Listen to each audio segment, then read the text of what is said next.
আলহামদুলিল্লাহি রব্বিল আলামিন। সমস্ত প্রশংসা আল্লাহ তাআলার জন্য। দুরূদ ও সালাম বর্ষিত হোক মুহাম্মদুর রাসূলুল্লাহ সাল্লাল্লাহু আলাইহি ওয়াসাল্লামের উপরে।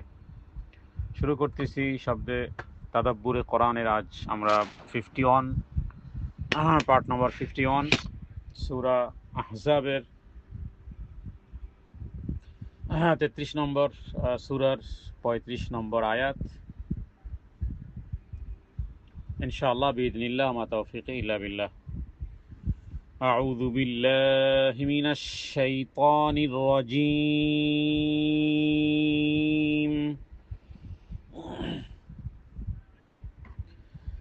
إن المسلمين والمسلمات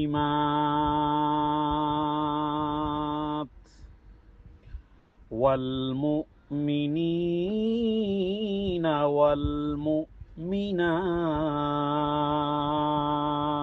والمؤمنات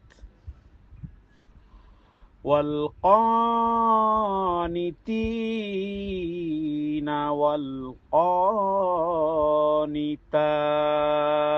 والقانتات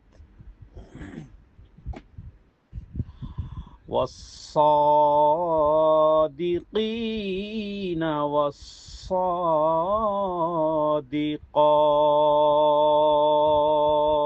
والصادقات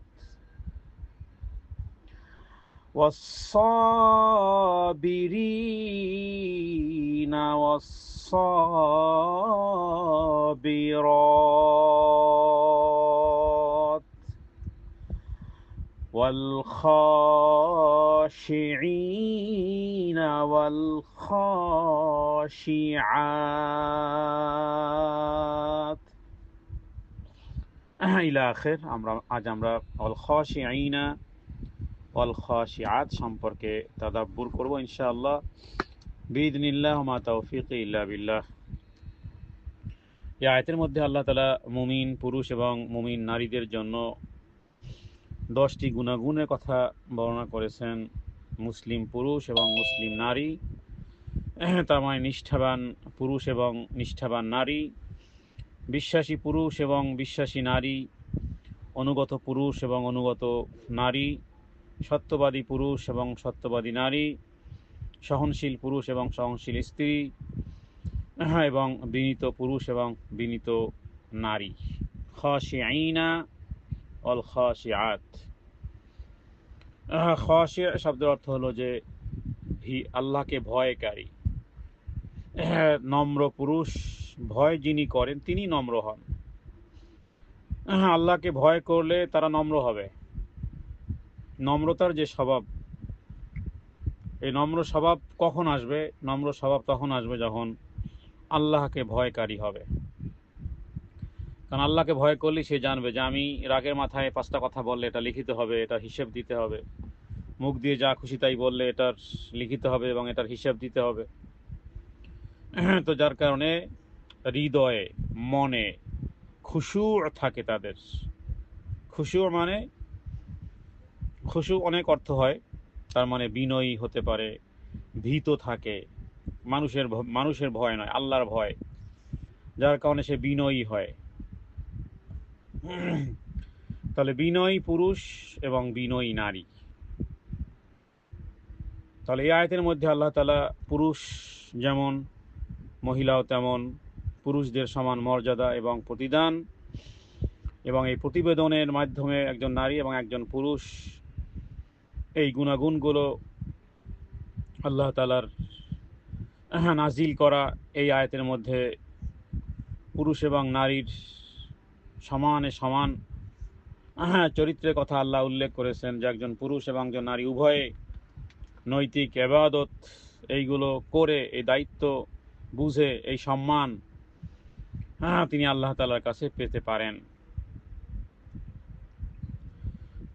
তাহলে উম্মে সালামা রাদিয়াল্লাহু তাআলা আনহা তিনি যেই প্রশ্ন করেছিলেন নারীদের পক্ষ থেকে, উম্মুল মুমিনিন, আর তার প্রেক্ষাপটে আল্লাহ তাআলা সেই নারীর অভিপ্রায়, নারীর চাহিদা, নারীর কোশ্চেন এর অ্যান্সার আল্লাহ তাআলা আসমান থেকে নাজিল করেছেন। তাহলে বোঝা যায় যে আল্লাহ তাআলার কাছে পুরুষের অ্যাপ্লাই যেমন বরাবর, নারীর অ্যাপ্লাইও এরকমই বরাবর। নারীরা হয়তোবা চিৎকার চিল্লাচিল্লি করে তাদের অ্যাপ্লাইগুলো করে না, নীরবে নিভৃতে বলে, কিন্তু এরকম নীরবে নিভৃতে বলা যেই বলেছে তার কথাই আল্লাহ শুনেছেন। কোন একজন নারী তার স্বামী খাওয়ালা বিনতে তার কথা সূরা মুজাদালায় উল্লেখ করেছে যে আস্তে আস্তে করে সে অভিযোগ করতেছিল যে ইয়া রাসূলুল্লাহ, আমার স্বামী তো এই কথা বলেছে, এখন আমার কি হবে, বয়বৃদ্ধ হয়ে গেছি, সন্তানাদি হয়ে গেছে, এখন বিবাহের বয়স নেই, এখন আমি কি করব, আপনি আমাকে কিছু বলেন। নবীজি চুপচাপ ছিলেন, কারণ ওই সময় বিধান নাজিল হয়নি। কোনো স্বামী যদি তার স্ত্রীকে মা বলে, মা মা ধরে ডাকে, মা বলে ডাকে, এটা আরবের ওই সময় কালেও ছিল যে তাহলে স্ত্রী তালাক হয়ে যায়। কিন্তু তার স্বামী রাগা, মানে একে তো রোগাক্রান্ত, আবার রাগী, যা খুশি তাই বলে ফেলেছে রাগের মাথায়। তো এরপরে রাসূলুল্লাহ সাল্লাল্লাহু আলাইহি সাল্লাম তিনি উত্তর দেননি, অপেক্ষা করতেছিলেন। হযরত আয়েশা বলেন যে ওই মহিলার এই ফিস ফিস কথা আমি দরজার আড়াল থেকেও যেন শুনতে পাইনি, কিন্তু আল্লাহ তাআলা আরশে আজিম থেকে শ্রবণ করেছেন এবং উত্তর দিয়েছেন এইভাবে করে, কদ সামিআ আল্লাহু কাওলাল্লাতী তুজাদিলুকা ফি যাওজিহা, মানে অমুকের স্ত্রী অতাশতাকি হে নবী আপনার কাছে শিকায়েত কমপ্লেইন নিয়ে এসেছে, আল্লাহু ইয়াসমাউ তাহাবুরাকুম, আল্লাহ তাআলা খুব ভালো করে শুনেছেন।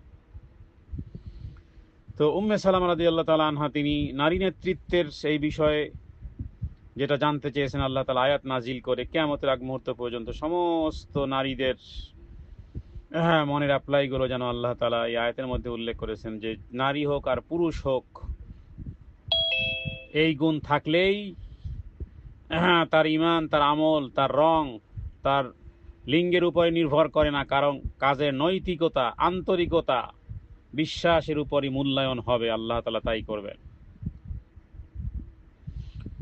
তাহলে আমরা বলবো যে খাশিঈনা ওয়াল খাশিআত, জানতে চাইবো যে আসলে খাশিঈন কারা, খাশিআত কারা।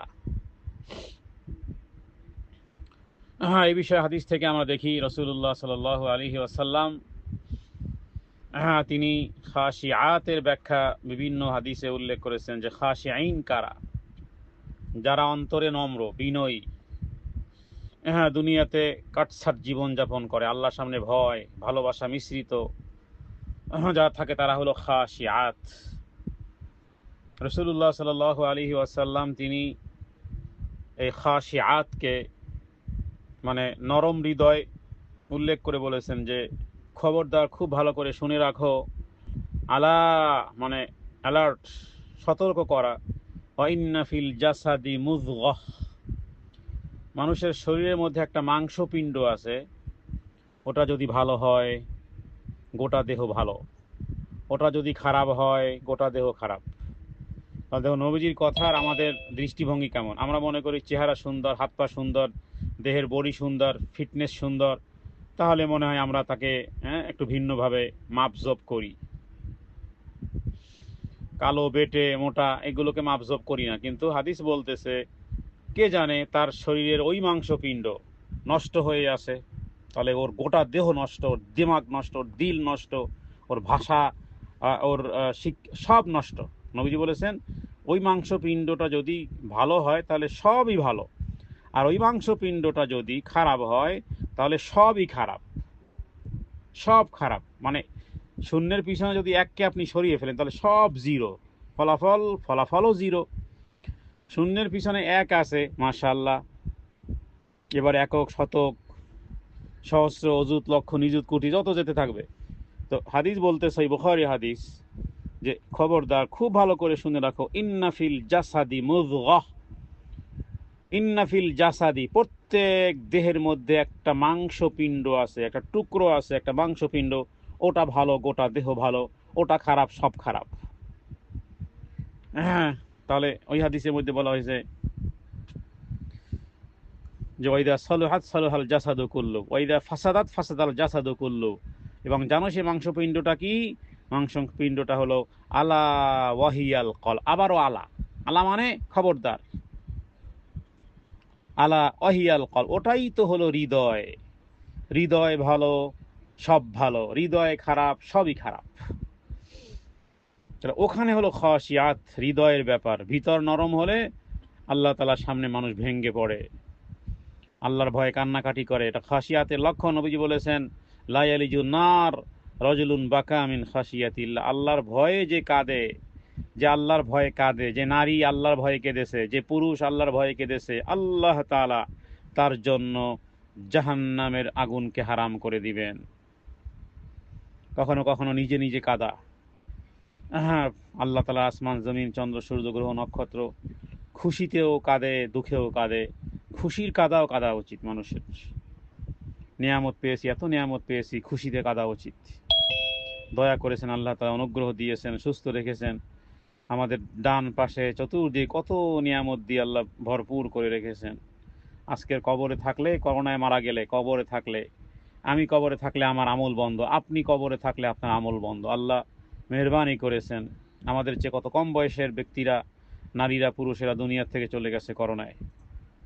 এ তো করোনার নাম দেওয়া, আসলে তো যে কোনো সময় করোনা তো বিষয় না, বড় বিষয় হলো যেহেতু চোখের সামনে আমরা দেখেছি লাশের মিছিল, এই কারণে করোনার কথা বলা, তা নাহলে তো যেই কোনো সময়। হ্যাঁ, তো এগুলো কখনো কি ভেবে অন্তর কেঁপে ওঠানো। এক সাহাবী ইবনে আব্বাস রাদিয়াল্লাহু তাআলা তিনি বলেছেন, জাল খুশু ফিল কলবি লা ফিল জাওয়ারিহ। খুশুটা হৃদয়ের বিষয়, এটা অঙ্গ প্রত্যঙ্গের বিষয় নয়। কত নারী আছে, কত পুরুষ আছে, দেখতে শুনতে লম্বা দাড়ি, মাথায় টুপি, আলখেল্লা জুব্বা, দেখতে মনে হবে যে কত সাফ সুতরা ইনসান, কিন্তু আল্লাহ মাফ করুক, হয়তো পারে সে এমন কিছু গোপনীয়, এমন কিছু অন্যায় কাজ করে। হ্যাঁ, এমন একজন ব্যক্তি, একটা টিভির প্রতিবেদনে দেখা গিয়েছিল যে উঁচু লম্বা, কি সুন্দর চেহারা, জানা গেল যে সে মাদক এই ভিক্ষা করে আর সেগুলো দিয়ে মাদক খায়। তো এরকমের কত নারী আছে যারা হাত মোজা পা মোজা, হ্যাঁ, দিনের বাহ্যিকভাবে সে দেখতে একজন প্রপার নারী, হ্যাঁ, কিন্তু স্বামীকে তাবিজ করতে করতে, জাদু করতে করতে স্বামীর প্রতি, যে স্বামী দুনিয়ার থেকেই চলে গেছে। হ্যাঁ, তো এগুলো সত্য ঘটনাই, আমি যতটুকু জেনেছি সেখান থেকে বলা। তো এই কারণে ইবনে আব্বাস তিনি বলতেন যে খুশুটা হৃদয়ের বিষয়, এটা অঙ্গ প্রত্যঙ্গের, এটা বাহ্যিকভাবে দেখানো যায় না। খাসিয়াত মানে মুখ নিচে নামানো নয়, বরং আল্লাহ তাআলার দিকে ঝুঁকে থাকা। রাসূলুল্লাহ সাল্লাল্লাহু আলাইহি ওয়াসাল্লাম বলেছেন, আনা আতকাকুম লিল্লাহ ওয়া আখশাকুম লাহু। আল্লাহকে সবচেয়ে আমি বেশি ভয় করি এবং সবচেয়ে বেশি তার সামনে আমি বিনয়ী হই। আল্লাহকে বেশি ভয় করতেন মুহাম্মদ সাল্লাল্লাহু আলাইহি ওয়াসাল্লাম। ওই কাতারে সাহাবায়ে কেরাম ছিলেন আল খাশিঈন ওয়াল খাশিআত। হ্যাঁ, তাহলে আলী রাদিয়াল্লাহু তাআলা আনহু বলতেন খুশু মানে আল্লাহকে ভয় করা, এটা হৃদয়ের নম্রতা আর নিজের মধ্যে বিনয়ী থাকা। হাসান বসরি তিনি বলতেন, খাশিয়াত ওয়ালা নারী এবং পুরুষ তারা কাজ করার আগে তার হৃদয়কে টেস্ট করে, তার হৃদয়কে পরীক্ষা করে যে এটা কি আমার রবের জন্য হচ্ছে তো, বরাবর ঠিক আছে তো, দিক নির্দেশনা আছে তো। তাহলে খাশিঈন ওয়াল খাশিআত, ওই নারী আর ওই পুরুষ হতে হলে হৃদয়কে পরীক্ষা করতে হবে যে এই কাজটি আমার রবের জন্য হচ্ছে তো। তাহলে ভিতরে ঠিক না হলে বোঝা যায় কোনো কাজ তারা শুরুই করতেন না। সালাফরা আগে ঠিক করতেন, নিয়তকে আগে ঠিক করতেন, কেন করতেছি, কাউকে কিছু দিচ্ছি, কাউকে কিছু বলতেছি, কাউকে আহ্বান করতেছি, কেন করতেছি, এই কেনর প্রশ্ন আগে নিজের ভিতরে ফিটফাট করে দেন এরপরে কাজ তারা শুরু করতেন। কারণ এখানে খাশিআত আছে।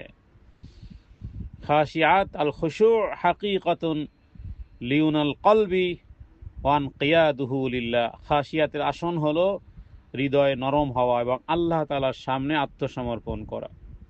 তাহলে যাদের হৃদয় আল্লাহর মহিমায় নরম হয়, দুনিয়ার চিন্তা কমে যায়, আল্লাহর সামনে ভেঙে পড়ে, নফসকে বড় বানায় না, গোপনে আমল বেশি করে, পাপ করতে মুহূর্তের মধ্যে করে ফেললেও মুহূর্তের মধ্যেই আবার কেঁপে ওঠে, কোরআন শুনলে রীতিমতো থমকে যায়, এরা হলো খাশিঈন ওয়াল খাশিআত। রাসূলুল্লাহ সাল্লাল্লাহু আলাইহি ওয়াসাল্লাম দোয়া করতেন, আল্লাহুম্মা ইন্নী আসআলুকা কলবান খাশিআন। কাবা ঘরে যারা প্রদক্ষিণ করে বহু ব্যক্তিরা, বিশেষ করে আরবরা এই দোয়া বেশি করে, আল্লাহুম্মা জাআল খাশিয়াতাকা আযম আহদাফিনা, হে আল্লাহ আপনার ভয়কে আমাদের জীবনের সবচেয়ে বড় লক্ষ্য বানিয়ে দেন। জীবনে বড় টার্গেট আল্লাহর ভয়। জীবনে বড় টার্গেট বড় বড় জব, বড় চাকরি, বড় ঘর, বড় বাড়ি ইত্যাদি নয়। বড় টার্গেট, জীবনের বড় টার্গেট হে আল্লাহ তোমার ভয়। আল্লাহুম্মা জাআল খাশিয়াতাকা আযম, আযম মানে জীবনের সবচেয়ে বড় লক্ষ্য যে তোমার ভয়। তো হৃদয় আল্লাহকে দেখে না, কিন্তু যেন তার সামনে দাঁড়িয়ে আছে তাই মনে হয়। তার মানে দুনিয়ার ভিড়ে মানুষ যখন নরম হতে ভুলে যায়, তখন আল্লাহ তাআলার কাছে ভেঙ্গে পড়া, এটাই হলো শক্তি। অতএব আল খাশিঈনা ওয়াল খাশিআত, কোরআনুল কারীম থেকে বহু আয়াত আছে এভাবে, যাদের হৃদয় আল্লাহর মহিমায় নরম হয়। আল্লাহ বলেন যে মুমিন তো তারাই যাদের কাছে আল্লাহ তাআলা নাম উচ্চারিত হলে তাদের অন্তর কেঁপে ওঠে। ইন্নামাল মুমিনুনা আল্লাযীনা ইযা যুকিরাল্লাহু ওয়াজিলাত কুলুবুহুম। ওমর রাদিয়াল্লাহু তাআলা এমনি রাগী মানুষ ছিলেন, কিন্তু যখন তাকে কোরআন হাদিস থেকে বোঝানো হতো সাথে সাথে নরম হয়ে যেতেন। যেমন একজন ব্যক্তি তার সাথে দেখা করতে গেল, ওই ব্যক্তি এমনি চটাং চটাং করে বলতেছে যে ওমর তুমি ইনসাফ করো, কথা নাই বার্তা নাই মাঝখান থেকে, কিসের বেইনসাফি দেখলা, তুমি তো বলবা। ওমর রাদিয়াল্লাহু তাআলা আনহু চটে গেলেন, রেগে গেলেন। সাথে সাথে যিনি ছিলেন তিনি বললেন, হে ওমর রাদিয়াল্লাহু তাআলা আনহু, আল্লাহ কি কথা বলেননি? হ্যাঁ, সূরা ফুরকানের আয়াত, ওয়াইদা খাতাবাহুমুল জাহিলুনা ক্বালু সালামা। মূর্খরা যদি মূর্খতা সম্পূর্ণ আচরণ করে তো মূর্খদেরকে এড়িয়ে যাওয়া, কথার প্রতি উত্তর না দেওয়া, মূর্খতাপূর্ণ আচরণ। ও মূর্খতা, আমিও কি মূর্খ হব? কুকুরের কাজ কুকুর করেছে, কামড় দিয়েছে পায়, তাই বলে কি কুকুরকে কামড়ানো কি মানুষের শোভা পায়? কুকুরের কাজ কুকুর করেছে, আমি তো কুকুর নয়, মানে চরিত্রে কুকুর নয়, তাহলে কেন ও কামড় দিয়েছে আমিও দেই কামড়, ও দিয়েছে থাপ্পড় আমি দিলাম লাথি, ও দিল লাথি আমি দিলাম একেবারে শুট, তাহলে এটা করে না। তা ওমর রাদিয়াল্লাহু তাআলা একেবারে নরম হয়ে গেলেন। কথা আয়াত শোনা মাত্র হযরত ওমর রাদিয়াল্লাহু তাআলা বাচ্চার মতন কেঁদে দিতেন। একটু আগেই ওমর গরম, এবার ওমর হয়ে গেছেন তুলোর চেয়ে নরম। যখন কোরআন থেকে যখন বলা হবে, ইমাম ইবনুল কাইয়্যিম তিনি বলেছেন খুশু হচ্ছে এমন একটা হৃদয় যা আল্লাহর জিকিরে কাঁপে, নরম হয় এবং ভয়ে ভেঙ্গে পড়ে। হ্যাঁ, তো খুশু রাখার একটা মাধ্যম আছে, সেটা হলো যে রাসূলুল্লাহ সাল্লাল্লাহু আলাইহি ওয়াসাল্লাম বলেছেন, যে মানুষ সকালে সন্ধ্যায় আল্লাহকে বেশি স্মরণ করে আল্লাহ তাআলা তার দুনিয়া এবং আখিরাতের দুশ্চিন্তা দূর করে দেন। তার মানে আল্লাহর স্মরণ হৃদয়ের দুশ্চিন্তা দূর করে দিবে। দুনিয়া তার কাছে ছোট হয়ে যায়, বড় বিষয় না। দুনিয়ার নোকসানকে নোকসানই মনে করেন। এটা একটা লেয়ার আছে, এটা শুধু ভাষা নয়, এটা আমি বলতেছি না। আমি একজন পাপী মানুষ, কিন্তু আমি আপনাদেরকে হাউসলা দেখার জন্য আমি বলতে পারি যে আল্লাহ মাফ করুক, এমন কোনো পরীক্ষা আমি গিয়ে আমার কাছে দুনিয়ার কোনো লসই মনে হয় না। দুনিয়ার কোনো টেনশন তো ওগুলোকে টেনশনের খাতায় আমি ধরি না। আমি আমার বুকে হাত দিয়ে বলতে পারি যে এ কথায় আমি সত্য আছি। দুনিয়ার ডিপ্রেশন, দুনিয়ার টেনশন, দুনিয়ার এগুলোকে আমি খাতা কলমেই আমি ধরি না। এগুলোকে আমি কোনো পাত্তাই দেই না। পাত্তা দেওয়ার সময় কোথায় আমার প্রত্যেকটা মিনিট আমার কাছে দামি, প্রত্যেকটা দিন আমার কাছে দামি। দিন ধর্ম কতটুকু পালন করতে পারলাম, কতটুকু আল্লাহ সন্তুষ্টি অর্জন করতে, এটা হলো সবচেয়ে বড় বিষয়, মুখ্য বিষয়। কে কি বললো না বললো, কে গালি দিল, শ্রবণের তো সময় না, উত্তর দেওয়া তো দূরের কথা। আমি যদি 10 মিনিট টাইম নিয়ে আমি যদি বলি যে আমার এখন 7:50 বাজে, আমি 7:50 আমাকে মার্কেটে যেতে হবে, আবার একেবারে 8টার ভিতরে আসতে হবে। এখন পথের মধ্যে যদি কেউ আমাকে গালাগালি দেয় তো আমার শ্রবণের সময় নাই, কারণ আমার কাছে টাইম আছে অনলি 10 মিনিটস। আমি উত্তর দিতে কখন যাবো? 10 মিনিটের মধ্যে আমার কাজ সেরে আবার আসতে হবে। সুতরাং যখন ওটাকে পাত্তা দেব না, তখন ওটা পাত্তা পাবেও না। পিছনে কে কি বললো সেটা শ্রবণের সময় নেই। তো কোরআন কারীমে আল্লাহ বলেছেন অখরু সুজ্জাদান অবুকিয়ান, তারা সেজদায় পড়ে কান্নাকাটি করে। রাসূলুল্লাহ সাল্লাল্লাহু আলাইহি ওয়াসাল্লাম বলেছেন জাহান্নাম থেকে বাঁচার জন্য একটু কান্না, একটু চোখের পানি যথেষ্ট। এজন্য শানদার লোকদের অডিও ভিডিও কম দেখবেন, যাদের শানদারওয়ালা জীবন, গরিব অসহায় যারা, এদের দিকে গভীরভাবে তাকাবেন। রাস্তায় চলতে গেলে, ঢাকা শহরে বাসে চলতে গেলে, আমি রাস্তায় চলতে চলতে আমি বস্তিবাসীদের দিকে তাকাই। আমি ওই 8 তলা 10 তলা বিল্ডিং, 20 তলা কত সুন্দর করে, ওগুলোর দিকে আমার নজর কম রাখি আমি। কারণ ওদের দিকে তাকালে যাদের জীবন একটু ছাউনির নিচে, ওরাও আপনার আমার মতন ইনসান। কত মানুষের পায়ের জুতো নেই, কাপড় নেই। তো এর দ্বারা কি হবে? নফস, আল্লাহ তাআলা নিজেই বলেছেন, হে নবী ওয়ালা তামুদ্দান্না আইনাইক, হে নবী আপনি ওই দিকে তাকাবেন না যাদেরকে আমি দুনিয়ার মাল আর মাত্তা দিয়েছি।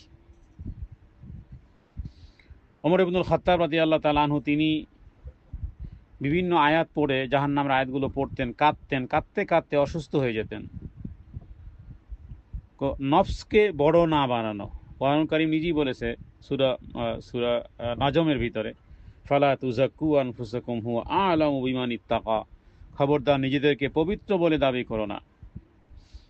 তাহলে মুমিন নিজের আমল নিয়ে ভীত থাকে, সে জানে না আমার আমলটি গ্রহণ করা হয়েছে কি হয়নি। তাহলে এবং 7 শ্রেণীর লোককে আল্লাহ তাআলা আরশের ছায়াতলে স্থান দিবেন। এর মধ্যে বেশ কয়েক ব্যক্তির নাম আছে, এর মধ্যে যারা নীরবে নিস্তব্ধে আল্লাহকে স্মরণ করে কাঁদে। কারণ আপনি জানবেন যে আপনার দিল আর দিমাগ, মানুষের মস্তিষ্ক কখনো খালি থাকে না। যে কোনো সময় একটা টেনশন, যে কোনো সময় একটা থিঙ্কিং থাকবেই তার। মানুষ তো ঘুমের মধ্যেও দুনিয়াবী কার্যক্রমের কথা স্বপ্নের মধ্যেও দেখে, আবার মুখ দিয়ে বলেও। বাচ্চারা যা পড়ে স্বপ্নেও তাই পড়ে, কারণ তার দিল দিমাগ ওখানে আবদ্ধ হয়ে আছে। তো আমাদের দিল দিমাগ ঠিক সবসময় এরকমের, দুনিয়া দুনিয়া, সম্মান সম্মান, টাকা পয়সা, ধন দৌলত ইত্যাদি, এগুলোর পিছনে এগুলো প্রয়োজন হবে, তবে কতটুকু? নৌকায় যেমন নৌকা চলতে পানি লাগে, বাট নৌকার মাঝি খেয়াল রাখতে হয় যে নৌকার ভিতরে যেন পানি না ওঠে। দুনিয়া আমার প্রয়োজন হবে, ক্ষুধা আমার লাগবে, বাজারে যেতে হবে, কিন্তু আমি যেন দুনিয়াদার যেন না হই। তো যখনই মনে হবে যে শয়তানি কোনো রকমের চিন্তা চেতনায় ধ্যান ধারণা আমাদেরকে দুনিয়ার দিকে ডুবিয়ে দেয়, তখনই আপনি আবার ফেরত আসেন, বলেন আস্তাগফিরুল্লাহ আস্তাগফিরুল্লাহ। হায় আমার সারাদিনে আমার এই আমলটা হয়েছে কিনা, ইস্তেগফার হয়েছে কিনা, তাজবি তাহলিল হয়েছে কিনা, ইত্যাদি। ইবনে শিরিন তিনি একজন সালাফ, তিনি বলতেন যে তাকওয়াবান মানুষ গুনাহের মুহূর্তটাই কষ্টের, সাথে সাথে কেঁপে ওঠে এবং ফিরে আসে। তাহলে কোরআনুল কারীমের উপর গবেষণা করলে অন্তর নরম হয়। মানে অন্তর নরম হওয়ার বেশ কিছু কারণ সমূহ আছে, যেমন গরিবদের সাথে থাকা, গরিব মানুষের অবস্থা দেখা, এতিমের মাথায় হাত বুলানো, এরপরে কোরআনুল কারীম গভীর মনোযোগ সহকারে উপলব্ধি করা, আল্লাহর সৃষ্টি নিয়ে চিন্তা করা, পরকাল নিয়ে চিন্তা ইত্যাদির মাধ্যমে হৃদয় নরম হবে। যারা তাদের রবকে ভয় করবে, তাদের শরীর কোরআন শুনলে কেঁপে উঠবে। জুলুদুল্লাযীনা ইয়াখশাউনা রাব্বাহুম। এক সাহাবী কোরআন তেলাওয়াত করতেছিলেন, নবীজি না, নবীজি শুধু শুনতেছেন। সাহাবী তেলাওয়াত করতেছেন আর এদিকে নবীজি কেঁদে কেঁদে তার দাড়ি মুবারক ভিজিয়ে ফেলতেছেন। আব্দুল্লাহ ইবনে মাসউদ রাদিয়াল্লাহু তাআলা আনহু তিনি কোরআন তেলাওয়াত করতেছিলেন, নবীজি শুনতেছিলেন। শুনতে শুনতে নবীজি শুনতেছেন, সাহাবীর তেলাওয়াত শুনে নবীজি এতটাই কেঁদেছিলেন যে দাড়ি ভিজে গিয়েছিল। সেই বুখারীতে বিষয় হাদিস আছে। ওসমান ইবনে আফফান তিনি বলতেন, যদি অন্তর পবিত্র হয় তাহলে আল্লাহর বাণী শুনে তৃপ্ত হবে না কখনো, আরো চাইবে আরো চাইবে। এজন্য সর্বশেষ বলবো যে আমরা যেন কখনো নিজেদেরকে পবিত্র বলে দাবি না করি, নিজের ধার্মিকতা নিয়ে যেন বড়াই না করি, নিজের আমলকে অত্যাধিক যেন মনে না করি যে অনেক বড় আমল করতেছি, বা নিজে খুব ভালো বা খুব নেক, নিজেকে ভাবা ইত্যাদি, অন্যের চেয়ে নিজেকে উত্তম মনে করা, ইত্যাদি বিষয়গুলো কোরআন হাদিস থেকে নিষেধ করা হয়েছে। কারণ তাকওয়ার থার্মোমিটার আমাদের কাছে নাই, তাকওয়ার থার্মোমিটার আল্লাহ তাআলার কাছে। আল্লাহই জানেন যে কতটুকু টিকবে আর কতটুকু টিকবে না। এই জন্য নিজের প্রশংসা করা নিষেধ। মানুষ নিজের নফসকে সাজিয়ে দেখে, আমরা নিজেদের দোষ দেখতে চাই না, কিন্তু নিজেদের আমলকে খুব বড় ভাবতে ইচ্ছা করে। এটা নফস আমাদের সাথে প্রতিদিন প্রতিনিয়ত আমাদের প্রবৃত্তি আমাদের সাথে ধোঁকাবাজি করতেছে। ওটা ধোঁকাবাজ। ধোঁকাবাজ কিভাবে বুঝবেন? নিজের দোষ দেখতে চাই না, কিন্তু নিজের আমলটাকে আবার খুব বড় করে দেখতে ইচ্ছা করে। এটাই হলো নফসের প্রতারণা। এই প্রতারণায় আমরা সবাই গ্রেফতার। নিজের সাথে বড় প্রতারক ঘুরতেছে, তাহলে আমি না জানি আমাকে কখন প্রতারক বানিয়ে ফেলে। মানুষ তো এমনিতে সাধারণতভাবে একটা গুন্ডার সাথে, আপনি যদি জানেন যে এই মহিলা সুদি ব্যবসা করে, এই মহিলা খারাপ কাজ করে, খারাপ চরিত্রে, তাহলে একজন ভালো মহিলাও তো তার সাথে চলতে পরিচিত, সে সে চাইবে না যে তার সাথে চলাফেরা করে। তার মানুষ ভাববে যে লোকটাও মনে হয় এইরকমেরই। তাহলে আপনার আমার সাথে বড় প্রতারক। নিজের দোষ দেখতে চাই না, কিন্তু নিজের আমলকে খুব বড় ভাবতে চাই। তো এইরকমের একটা প্রবণতা, এরকম একজন সাথী, এরকমের একজন প্রতারক আপনার আমার সাথে 24 আওয়ার্স লেগে আছে। তাহলে আপনি এবার ভাবেন কতটা সতর্কতা থাকবেন। এই জন্য ইবনে আব্বাস রাদিয়াল্লাহু তাআলা বলতেন যে মানুষ নিজের ব্যাপারে অন্ধ হয়। হ্যাঁ, অন্ধ হয় মানে নিজের দোষ ত্রুটি কখনো দেখতে পায় না, কিন্তু অন্যের ব্যাপারে সজাগ হয়। তো এই কারণে প্রকৃত তাকওয়া আল্লাহ ছাড়া কেউ জানে না। আমরা আমল করতেছি, এটার অর্থ এটা নয় যে এটা কতটা এক্সেলেন্ট হচ্ছে, বরং এই আশঙ্কায় থাকা। সুতরাং হুয়া আলামু বিমানি তাকা, কে তাকওয়া সেটা আল্লাহ তাআলাই ভালো জানেন। নিজের ব্যাপারে নিজেকে বড় ভাবা মানুষ গুনাহ এবং অহংকারের দিকে নিয়ে যায়। দেখেন না, কখনো ঝগড়াঝাটি লাগলে বলে, এই তুমি আমাকে চিনো, আমি কে? আপনি কে? আপনি আপনি যদি বলি তাহলে আপনিও বীর্যের তৈরি, আমিও বীর্যের তৈরি। হ্যাঁ, প্রতি উত্তরটাও এরকমের হোক যে ভাই আমিও কিছু না, আপনিও কিছু না। আপনিও যেই যা দিয়ে গঠন, আমারও সেই সেই সেই জিনিস দিয়েই গঠন। তো নিজেকে বড় ভাবা, খুব ধার্মিক মনে করা, আরেকজনকে ছোট মনে করা, তো এই কাজগুলো শরীয়তের দৃষ্টিতে অত্যন্ত ভয়াবহ। তো অন্যের আমলকে তুচ্ছ মনে করা, এগুলো কিবের, হৃদয় কিবের জন্ম নেয়, অহংকার জন্ম নেয়। রাসূলুল্লাহ সাল্লাল্লাহু আলাইহি ওয়াসাল্লাম বলেছেন যে কিবের কি জানো? অহংকার কি? অহংকার হলো সত্যকে অস্বীকার করা এবং মানুষকে নিচু মনে করা। সত্যকে অস্বীকার করা এবং মানুষকে নিচু মনে করা। সুতরাং ইমাম ইবনুল কাইয়্যিম তিনি বলতেন যে নিজেকে নেক দাবি করে সে নিজের অজ্ঞতা এবং নফসের প্রতারণাই প্রকাশ করে। যে ব্যক্তি নিজেকে নেক দাবি করে সে নিজের অজ্ঞতা, নিজের নফসের প্রতারণার শিকার, সে গ্রেফতার হয়ে আছে সে। তাহলে মুমিন মানুষ সবসময় নিজেকে দোষী ভাবে, সরি বলতে দেরি করে না, আফওয়ান বলতে দেরি করে না। সে ভয় করে যে আমার আমল গ্রহণ হয়েছে কিনা, আবার আমল যাও করলাম কিছু, তাও আবার ডিরেক্টেড হয়ে যায় কিনা। ইমাম ইবনে শিরিন তিনি বলতেন যে যদি কেউ নিজের এখলাস নিয়ে গর্ব করে তাহলে এখলাসই নষ্ট হয়ে যায়। যার কারণে ওমর রাদিয়াল্লাহু তাআলা আনহু তিনি নিজেকে বলতেন যে ওমর যেই জাহান্নাম থেকে বেঁচে যাবে সেটাই তো তার কাছে অনেক বড় সাফল্য। তিনি কখনো বলেন যে আমি তো আমিরুল মুমিনিন, আমার আমল তো অনেক, এরকমের ভাবনাটা নয়। মনে করতে হবে যে সবচেয়ে নিকৃষ্ট ইনসান, অধম আমি। তো হযরত আবু বকর সিদ্দিক রাদিয়াল্লাহু তাআলা আনহু বলতেন যে আমার শরীর যদি জাহান্নামে পুড়ে যাওয়া কয়লা হয়ে যায় আর আমার উম্মত যদি বেঁচে যায় তো এটাও আমার জন্য যথেষ্ট। আবার কখনো কখনো পাখির দিকেও তাকিয়ে বলতেন যে পাখি তোমার বিচার হবে না, কিন্তু আমি আবু বকরের তো বিচার হবে। ওমর রাদিয়াল্লাহু তাআলা আনহু রাষ্ট্র ক্ষমতা আসার পরে বলেছেন যে ফুরাতের পাশে যদি কোনো কুকুরের বাচ্চাও না খেয়ে মারা যায়, হতে পারে কিয়ামতের দিন আমি যেহেতু রাষ্ট্রের ধারক বাহক, ওমরের জবাব দেয়া লাগতে পারে। তার মানে ফুরাতের পারে যদি কোনো কুকুরের বাচ্চাও ক্ষুধার্ত অবস্থায় মারা যায়, না জানি আমাকে আল্লাহ জিজ্ঞেস করবে, ওমর তোমার রাষ্ট্রে কুকুরের বাচ্চা না খেয়ে মারা গেল কেন? এই হলো শাসক। তো নিজের আমল নিয়ে অহংকার করা নয় যে আমি খুব নামাজ পড়ি, আমি খুব ধার্মিক, আমি অন্যদের চেয়ে ভালো। সমস্ত চিন্তা খুশুকে নষ্ট করে দেয়। ওয়াল খাশিঈনা ওয়াল খাশিয়াত, সবচেয়ে বড় ভীতু ওই নারী আর ওই পুরুষ কি হবে? আ'আদ্দাল্লাহু লাহুম মাগফিরাতান ওয়া আজরান আযীমা। আমল গ্রহণ করা হয়েছে কিনা উদ্বেগ তৈরি থাকা, মানুষের প্রশংসা না চাওয়া, নিজেকে বারবার নাই করা। আল্লাহ তাআলার কাছে দোয়া করি, হে আল্লাহ আপনি আমাদেরকে খুশুকারী বানিয়ে দেন। আল্লাহুম্মা জাআলনি লাকা খাশিআন ওয়া লাকা মুতকিয়ান ওয়া লা তাজআলনি মিনাল মুদ্দাঈন। আল্লাহুম্মা জাআল কলবি খাশিআন ওয়া আমালি খালিসান ওয়া নাফসি মুতমাইন্নাতান বিযিকরিক।